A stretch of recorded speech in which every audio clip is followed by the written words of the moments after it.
Rakyat yang menanti pengumuman dan sidang media daripada PMX semalam. Tapi yang menyedihkan selepas daripada pengumuman itu, kita jangkakan ada berita gembira untuk rakyat. Tapi malangnya selepas daripada pengumuman, kerajaan telah mengumumkan kenaikan harga minyak secara mendadak. Minyak diesel naik 80 sen sehingga RM3.92.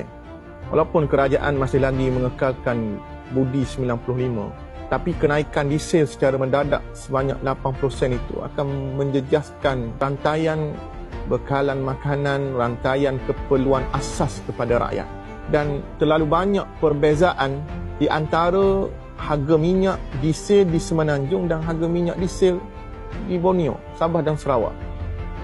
RM3.92 dan RM2.15 itu satu perbezaan harga yang cukup tinggi.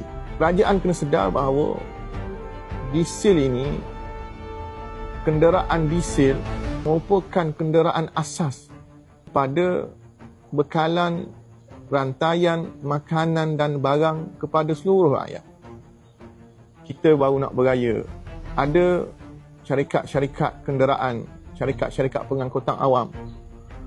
Apabila kenaikan harga diesel secara mendadak, kesannya harga tiket bas, harga tiket yuran ataupun bayaran kepada wen sekolah akan meningkat.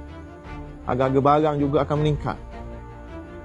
Sebab itu sepatutnya, saya sudah sebut apabila berlakunya perang di antara Iran dan Amerika Syarikat ini, rantaian ataupun harga minyak akan naik secara mendadak. Tapi kerajaan perlu ambil tindakan untuk meminimalkan kesan kepada rakyat. Bukan kerajaan menyusahkan rakyat. Perbezaan yang jauh di antara Borneo dan Semenanjung ini satu perkara yang tidak bagus dan tidak adil untuk rakyat yang berada di Semenanjung. Sebab itu, kalaulah ada budi 95, sepatutnya kerajaan juga kena mengkaji bagaimana nak berikan subsidi bersasar kepada kenderaan-kenderaan diesel. Sebab itu malang pada hari ini, apabila kerajaan yang dulunya cakap nak turunkan harga minyak, nak meningkatkan ekonomi negara, tidak mahu membebankan rakyat, hari ini kerajaan inilah yang membebankan rakyat. Saya ingin mengucapkan terima kasih kepada kerajaan yang telah menaikkan harga minyak diesel sehingga membebankan rakyat yang berada di peringkat bawah.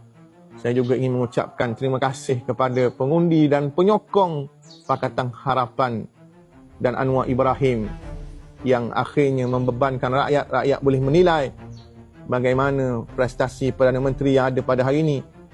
Dan saya juga ingin mengucapkan terima kasih kepada Barisan Nasional yang sanggup menggadaikan prinsip, UMNO yang sanggup menggadaikan prinsip untuk menaikkan PMX. Dan akhirnya kerajaan inilah yang telah membebankan rakyat, menaikkan harga minyak sehingga berkali ganda. Dan kita tak tahu selepas daripada ini bagaimana peningkatan inflasi yang berlaku kepada rakyat, peningkatan kos sara hidup yang berlaku kepada rakyat, dan kita tidak tahu apa kesannya kepada orang-orang susah yang berada di peringkat bawah. Sebab itu kerajaan kena bertindak segera sebelum kerajaan dihumbangkan oleh rakyat. Hidup rakyat.